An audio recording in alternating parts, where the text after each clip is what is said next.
Syria's uprising against President Bashar al-Assad has pushed hundreds of thousands of Syrians to seek refuge abroad. Among them are thousands of Syrian Armenian Christians who have fled to their ancestral homeland.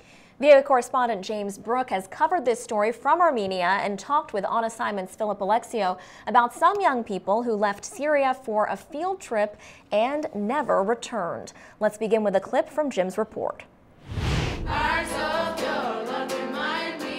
Girls making music between classes. This could be a high school anywhere. But these girls left Aleppo, Syria last year on a 2-week summer vacation and never returned.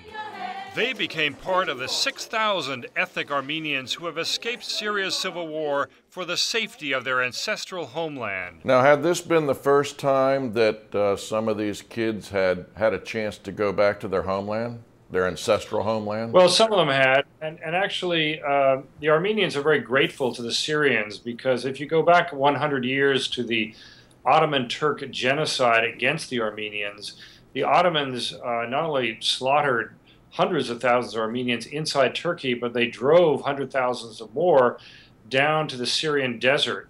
And the Syrians took them in, and the Armenians are actually very grateful to the Syrians for their hospitality for the last 100 years. And many of them would love to go back. They love speaking Arabic. They like Arab people, but they realize their country is torn apart by a civil war. At Yerevan's Antep restaurant, foreign currency trader Sarkis Rushduni says fellow Syrian Armenians worry about the fate of Christians if Muslim radicals take power in Syria. The Christians, they don't trust the politics of each country they live in, but they trust the Arabs, the regular Arabs, the citizens.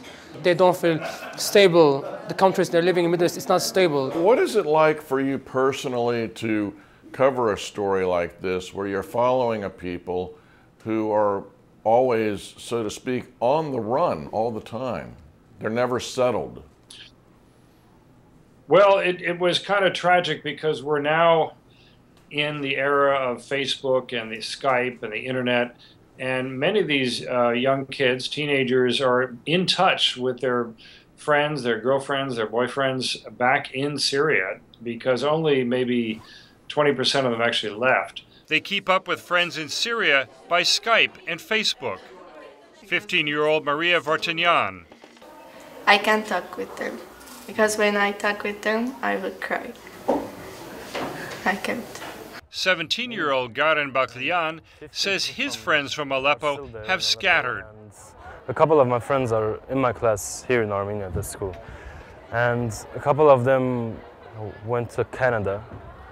They traveled to Canada, and I know one friend who went to the States. So they're trying to keep their lives going in Syria, their friendships going, and the other hand, trying to make friends in their new home of Yerevan. And what do they do when they're not in school? Are they able to find a job? And what's the situation there like as far as employment in Armenia?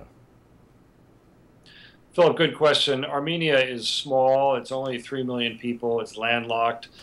They don't have diplomatic relations with two of their neighbors, Turkey to the west and Azerbaijan to the east. Job opportunities are not very good. And that's one reason why some of the families have just used Armenia as a stepping stone to go to Canada, the United States, or France. They're trying to find work. It's tough. This video that shows pictures of Armenians massacred, the memories of them on the wall, and also this memorial surrounded by a large stone wall. So where is that, and what are we seeing?